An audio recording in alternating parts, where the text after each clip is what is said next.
Big Soto init bulaga ng cyber libel si Daryl Yap dahil sa Pepsi Paloma film. Project Nightfall, naging downfall ang isang chess prodigy ng Pilipinas. When 9-year-old Bits arrived at Bangkok Airport, he was completely alone. No, di ba bang balita kinahiligo atin agad si Black si James Yapper para magatid ng balita na sa Pilipinas. So simulan na natin.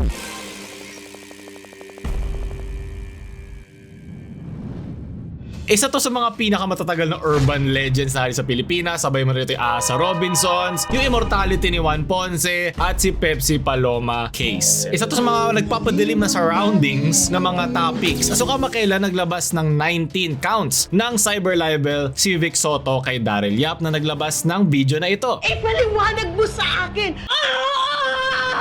Dahil sa trailer na iyon na napanood nyo. Mayroong mga veterano aktor na kasali dito, tulad Gina Alahar na pinlay niya si Charito Solis at si Red Bustamante. So si Red Bustamante para rin siyang si Pepsi dahil 14 years old si Pepsi nung tinry siya i-recruit para sa isang acting career. Onting lore dump lang, ang kanyang buong pangalan ay Delia Dueña Smith. So nilapitan daw siya ni Tita Esther na isang talent scout na inintroduce siya kay Ray de la Cruz para sa isang posibleng career sa film. So isa sa mga top-rated manager ngayon to, si Sir Ray. So nagkaroon siya ng debut model niya bilang si Brown Emanuel at nabigyan siya ng Pepsi Paloma na pangalan at na-promote siya bilang isa sa mga soft drink beauties. Isa rin si Coca Nicolas at si Sarcy Emanuel. Siyempre nung panahon ng 80s, isa silang niche group ng tinatawag nilang bomba. Well, hindi ko na kailangan i-explain kung ano sa inyo yun. I-expect nyo lang ito yung mga softcore noon. At nagkaroon isang highly publicized na scandal nung merong alleged inakusahan niya ang mga aktor na si Vic Soto, si Joey De Leon at si Richie De Horsey. Kasi may mga nagsasabi na si Tito Vic and Joey daw. Hindi. Si Tito Soto yung pumagitna sa kanilang dalawa tungkol sa pag-akusa sa kanila nito. So itong nangyari sa kanya ay may mga graphic na mga sinabi pero essentially gusto siya at ng isa pang aktres na si Guada Garin ang sila. Meron ako nakita lumabas na interview kay Guada Guarin na sinabing hindi naman daw totoo ang nangyari yun. Syempre, may mga iba't ibang counts dito. May mga pro sa ganito, pro sa ganyan, boto kay Soto, boto kay Pepsi. Pero sa buong kasuhan na naganap, kasi naglabas siya ng kanyang kaso sa kanilang tatlo. Pagkatapos ng lahat ng yun, nag-sign din siya ng affidavit of desistance. Ibig sabihin, kinukuha niya o nagwi-withdraw siya dun sa kasong yun. Yun yung malungkot dito kasi walang verdict na naganap. Kasi hindi natuloy yung kaso. Syempre, mga kilalang pangalan yan. Walang hindi nakakakilala sa kanila nung panahon na yun. Sila ang mga pillars ng entertainment industry. Diba? So, kaya nagkaroon ng mga teorya na baka nasuhulan, baka na-intimidate, baka tinakot. Kasi malalaki mga pangalan yan. Kaya marami pa rin mas naniniwala na yung naging untimely na unaliving ni Pepsi ay kagagawan ng mga inakusahan o pagpa-pressure nung angkan nung inakusahan. Pero yung may mga nagsasabi din na yung nanay ni Paloma talaga ang nagsulat noon nung affidavit na yun na pinapabalik. Pero si mismong Pepsi ay hindi. Ano lang to, mga aligasyon at mga haka-haka at rumors pa lang ito. So may marami nagtatanong sa comment section ng internet na mananalo ba si Vic Soto dito sa cyber libel case na to? Pwede, posible. Kailangan mo kasi magkaroon ng malis. Kailangan yung ginagawa ni Yap, dapat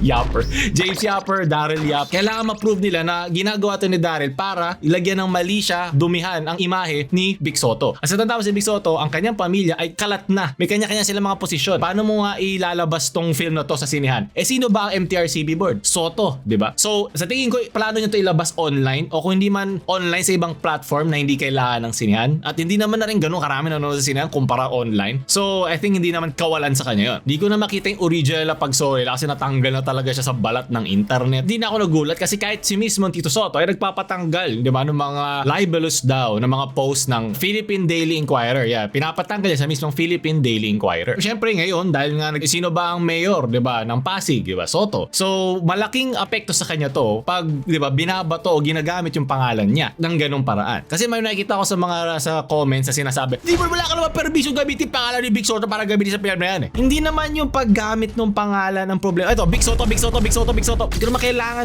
ng kanyang approval. Pero ano yung konteksto kung bakit ginamit yung pangalan niya? Kasi nga inaaligasyonan siya ng ano siya, 'di ba? Yun. So, yun ang pinaka-case na kailangan niyang ipaglaban. Kung bakit siya ang ginamit. Ba't hindi lang gumamit ng creative name? Ba't hindi lang gumamit ng, ewan ko, pag hali-haluin niya yung Vic Soto, gawin niyang sick voto. Diba? Alam mo yun, iba-ibahin mo. Pero yung kanyang pagsabi nito, yung talagang pangalan niya ng buo ni Vic Soto dito, ay feeling ko dahil nga na-interview niya yung nanay at yung kapatid ni Pepsi Paloma. Kaya meron siya siguro conviction na ituloy yun. Siyempre, kilala naman natin siya yung sa Vincentiments, hindi naman talaga siya parang baguhan sa ganitong klaseng paggamit ng mga issue noon, ng mga malakas ang notoriety, malakas ang infamy, malakas ang controversy na meron, yung mga issue sa tabs na ginagamit niya. So di naman siya baguhan. Tulad ng sinabi ni Vic Soto, walang personalan nito, I just trust in our justice system. Ako'y laban sa mga irresponsableng tao, lalo na pagdating sa social media. Sabi ni Daryl, nagsinungaling ba ang teaser? Ang sagot ay wala sa litrato. Ito ay nasa maraming lathalain. Ito ay nasa mga naburang video, ito ay nasa mga lumang dyaryo, alam ng mga nakakalamno at alam ng mga nagtatanong ngayon. Alam mo, nakita ko nga yan. Sa isang dyaryo, ito may naglabas ng archive na tungkol sa mismo nangyari sa kanila. So, yeah, bantayan ng mga Bayani Library. The Philippines Future as the USCC, ito ay galing kay Patatas of Mindanao, Miss Tess Garcia. Yan o, pinakita niya rito yan o yun. It hurts only when they laugh. Same lang naman, halos yun din naman. Ito naman mas maganda lang yung pagkakasulat. Pero yun din, may kanya-kanya silang version.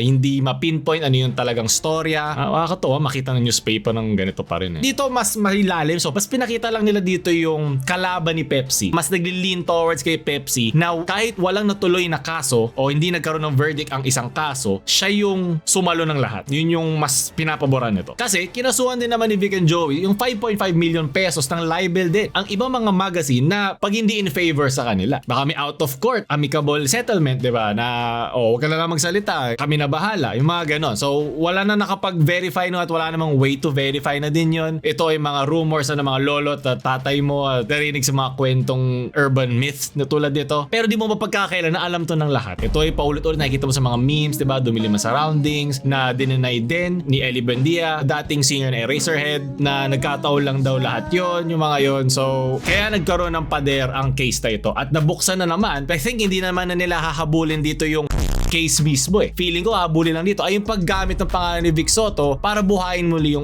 mismong case niya. Kasi tanda may mga anak na si Vic Soto. May babae siyang anak, diba? So marinig niya to sa kanyang tatay pag tanda-tanda niya. So siguro parang ito na yung simula ng aking paglaban dito. Kaya niya to ginawa. Kasi matagal na siya eh, diba? Bakit ngayon pa ulit siya magtatuloy ng ganito? Nakatakot lang no na after nung alleged na si Ray De La Cruz, yung manager ni Pepsi, ay pinatay. So alam mo yun, parang ang hirap gumawa ng educated guess eh. Wait lang, bakit parang masyadong sakto lahat, diba? So, well, kilala naman kasi siyang pinakamano na manager nun. So, mahirap talaga i-pinpoint. So, sunod na balita ngayon na kung dati naman ay hindi pa natin ma-verify yung mga impormasyon tungkol dun sa case, ito naman, hindi na-verify ang kwento na isang bata na isang magaling at ipinaglalaban na ating bansa sa ibang mga bansa sa larangan ng chess na kwento ni Vince. Ito yung original post ni Project Nightfall na deleted na when 9-year-old Vince arrived at Bangkok Airport, he was completely alone. 9 years old, wala siyang kasama. No coach, no team, not even his father by his side. Yan ang pinaka matinding 3 lines para i-click. At meron niyang 145,000 at millions of views. For the 3 nights, this little chess prodigy slept on airport benches. His family couldn't afford 2 tickets. His father, a security guard who taught him chess as their only form of entertainment, had to desperately raise funds just to follow later. When his father finally arrived, Vince transformed from a nervous boy losing his first games into an unstoppable force. He didn't just compete, he dominated 28 players from across Asia to become the champion in his category. 4 medals, 1 gold trophy. Ang ano kasi dito, nagsorry na rin sila eh. Kasi sumagot din dito iba pa mga kilalang chess influencer sa Pilipinas, tulad biyahirong chess coach. Lakas baka fake news itong Project Nightfall na to. Makagawa lang ng drama at mag-trending masaya na. Almost 3 years ago na yan. Papayagan ba yan magbiyahe mag-isa? Bata yan. Buong team sila sabay-sabay pumunta ng Bangkok. Hindi nga lang nakasabay agad yung tate pero marami sila. May ibang bata din na nagpunta, wala parent, may kasama sila adult doon from NCFP. Nagawan ko pa video at i-identify ko yung bata at parents. Mag-research naman kayo mabuti bago mag-post. Lucky pa naman na page nyo pero mali-mali pa. So, matatawag ko lang ito na isang NAS daily occurrence.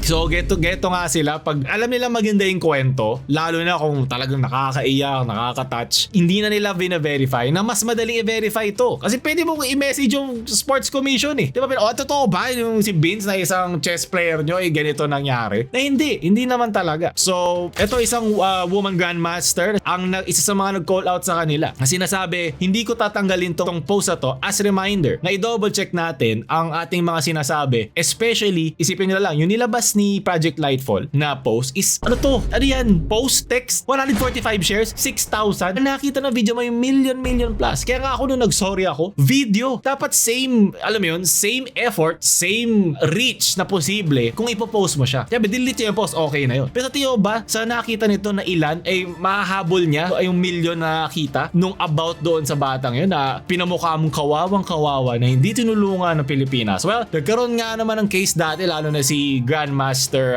si Wesley So. Kasi si Wesley So ay Pilipino yan na naging Canadian at iba na ang pinaglalaban. US na pala siya lumalaban, di pala sa Canada. So si Wesley So naman ay sa US na lumalaban. So palalim din kasi pinanggagalingan dito ng mga tao na kung bakit sila ganito mag-defend Kasi maraming talagang politics pagdating sa paghingi ng funds, sino nagbabayad nito. So yung mga ganitong parang binabalik mo na naman kami na tinatry ngang i-improve ang isang sport na di ba, hindi naman basketball, diba? Hindi naman laging pinapanooran. Kaya mas masakit to. Lalo na doon sa mga influencer na umalma. Nagbigay sila ng kulang-kulang at mali-maling informasyon. Disinformation siya. So yung unang mga setup na sinabi ni Project 9 ay mali-mali tulad nung mag-isa lang siya. Diba? Sino ba namang bata ang pwede? Ano ba to? Nag-invento lang talaga tayo. Totoo naman na sumunod ulit yung tatay niya pero walang katotohanan na natulog siya ng 3 nights sa airport benches. Kasi nung dumating yung Philippine team, dumiretso na agad siya sa mga hotel nila na isang 4-star hotel. So yun nga, sana sa dami ng time natin i-check yung mga ganyan, di ba? Trabaho mo na yan, i-triple, quadruple check na natin. Tulad nga ng ating mga nadaanan ng mga information before. Simula nung kay Project Nightfall, kay Kalabik and